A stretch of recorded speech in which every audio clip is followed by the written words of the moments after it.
William Eugene Amwako Ofori Atta was born in October 1910. He was the son of Nana Sir Ofori Atta, who was the king of Achim Ebuakwa between 1912 and 1943. He was thus a prince of royal lineage.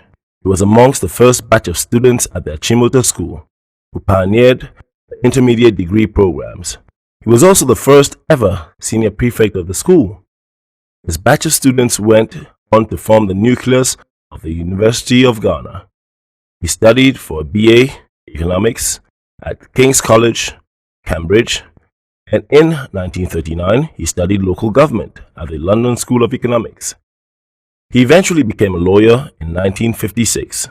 He went into politics, as you all know, and then was in opposition to Dr. Nkrumah. He had been in Dr. Dankwa's UGCC, United Gold Coast Convention, and had invited Nkrumah to the Gold Coast. And then later on, Nkrumah had left and formed the CPP. But he had some very interesting interaction with Nkrumah, and also, we mustn't forget that Pawuli was Dr. Dankwa's nephew. David Dankwa's nephew. This is a very important fact. And in fact, when he was teaching us at Achimota, he was the very first person to mention the name Ghana, because Ghana had been discovered by Dr. Dankwa in his research studies, and he had told his nephew about it. And so I had heard about Ghana from about the age of 13, when he told us about this glorious empire in Northwest Africa with the capital Walata. Then, of course, he went into politics, and you all know that he was detained 3 times by Dr. Nkrumah.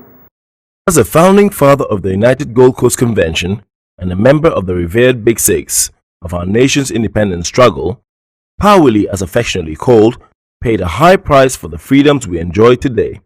In protesting against arbitrariness, he suffered incarceration under several governments. His is a legacy of courage under fire. The need then arose for him to form his own political party. Pawuli was in public service for so long, and yet no one could accuse him of enriching himself, in that he has no peer in Ghana. People go into public service for 3 years, 2 years, and they put up mansions. Nobody can point to a mansion Pawuli put up.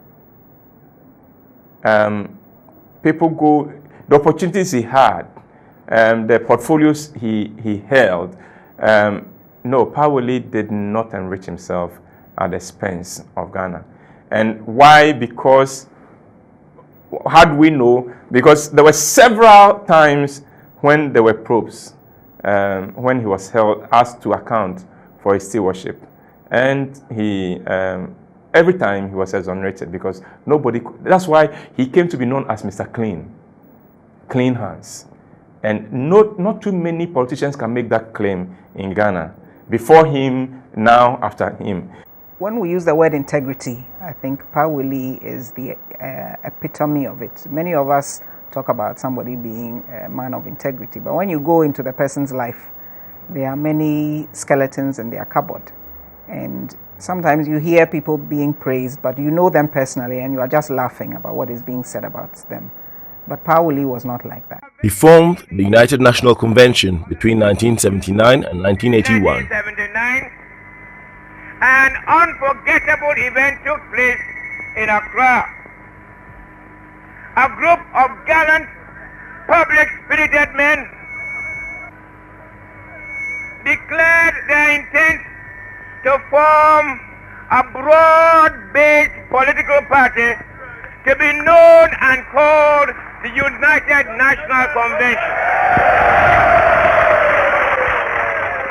Now, this news made a great impression upon all of us in Ghana, because Ghanaians could see in the United National Convention the embodiment of their unexpressed dreams for the future of Ghana. They could see in the men and women in the leadership of the United National Convention an unyielding and uncompromising determination to raise Ghana to her unenviable place in the Committee of Nations. They could see in them a determination to cultivate, upgrade, protect probity and moral discipline in the public and private life of the people of Ghana. For UNC, the party for you, broad day the best, UNC all the way, convention AFP, power in the Convention AFP, since the